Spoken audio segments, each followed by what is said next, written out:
All right, welcome in. I'm the Kodiak Broncos Podcast. I just want to say this is my rapid reaction to Baron Browning joining the Arizona Cardinals, and I'm going to give my insight, my analysis, and what the Broncos and Cardinals are both getting in these deals. But before I get into it, leave a like if you enjoy, subscribe if you're not already, drop a comment.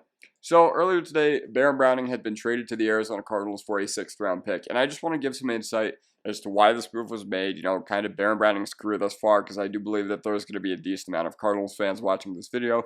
So I'm going to try to give a insight as to what kind of player you are getting as well. So Baron Browning, he started as an inside linebacker edge hybrid after the 2021 draft, and he almost had a perfect 10 relative athletic score, and he fell to the late 3rd round with a lot of people thinking that Ohio State may have misused him, because I remember he got some big sacks against Trevor Lawrence when he was at Clemson. So that led to a lot of people thinking that, Baron Browning, A, could have big game ability, and B, that he was not utilized the way he best could have been when he was at Ohio State and Columbus up there. But he showed some nice flashes in 2021, his rookie year, but he was buried on the depth chart. I believe he started as an inside linebacker. I know that he was kind of like designated as a hybrid. But yeah, he was drafted by Vic Fangio and George Payton to be, I guess, an inside linebacker, or at least a project, but they didn't really have a spot for him his rookie year at inside linebacker, because I remember they had, originally Von Miller, he started the year there, but then we traded him to the Rams midway through the year, and then he was just kind of buried behind all these guys like Bradley Chubb, Malik Reed, that's kind of a throwback right there. Jonathan Cooper ended up getting some significant playing time that year. Alexander Johnson, Jonas Griffith, Kenny Young. I think there's a few other guys I'm forgetting about that were on our front 7 that year that played either inside linebacker or edge. But during the 2022 offseason, they really wanted to overhaul the edge rushing room. And because the edge play in 2021 was not very good, even though the secondary was still very good, but, that was the big weakness of the defense. Our run defense, kind of crumbled at times in 2021, and I believe that's a big reason why we did not make the playoffs that year. But yeah, so during the 2022 offseason, the Broncos did 2 things at edge. They moved Baron Browning to edge, and then they also signed Randy Gregory to a 5-year, $70 million deal.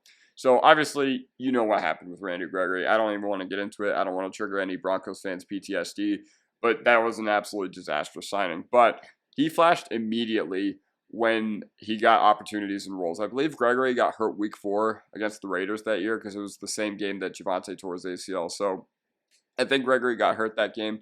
And Baron Browning, in his first career start, he posted the highest single game pressure rate and pass rush win rate ever in the PFF era. So we immediately saw, we immediately saw that the potential was there for this guy to potentially become a star. And his get off was insane.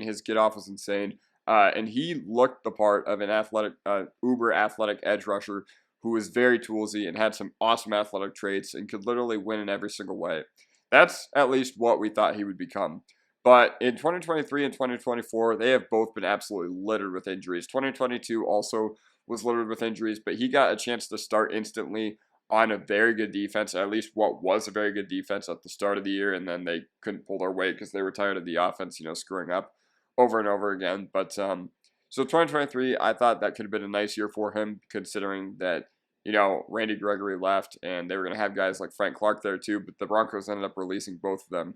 So it was Bonitto, Cooper, and Browning doing the edge rushing, and those 3, I didn't really see that much of a difference from them as players, but Baron Browning this year has almost been a non-factor. This is due to a number of reasons that we're going to get into. And he had some great performances last year. Against the Kansas City Chiefs, he was a big reason why we were able to finally defeat them after 15 tries, because he was very disruptive that game. He got the game-clinching sack on 4th down on Patrick Mahomes. And against the Minnesota Vikings, he also made some very big plays. I believe he either forced or recovered a fumble, but either way, he still has sky-high potential. And he's also good to jump off sides for, a time or 2 every game. But here's why this happened. So, unfortunately, he has had way too many injury problems his whole career. So, with everything that I talked about, and I'm just like, it makes him sound like a pretty good player. And he could become a pretty good player, but he needed to get consistent down-to-down reps, and that's not going to happen.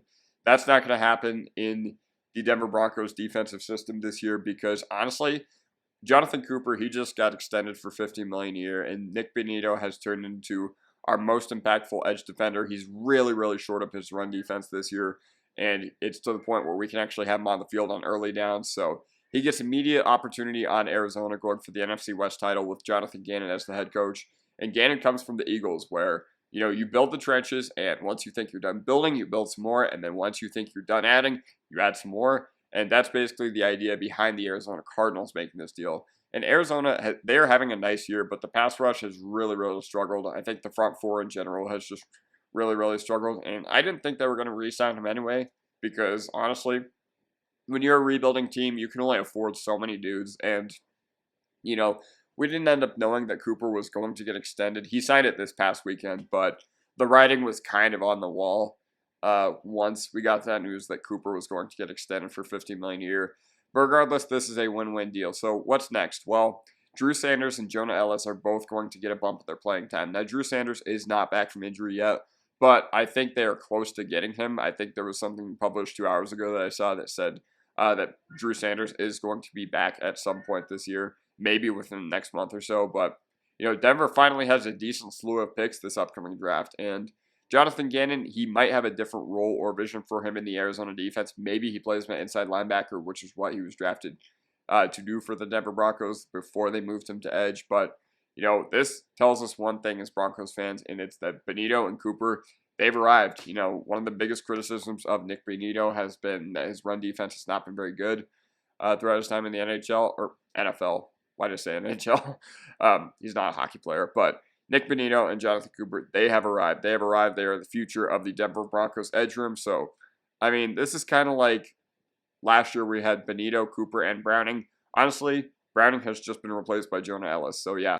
Let me know what you guys think in the comment section down below. Do you like this move? Do you not like this move? Let me know what your guys' thoughts are, and I'll see you guys next time. Peace.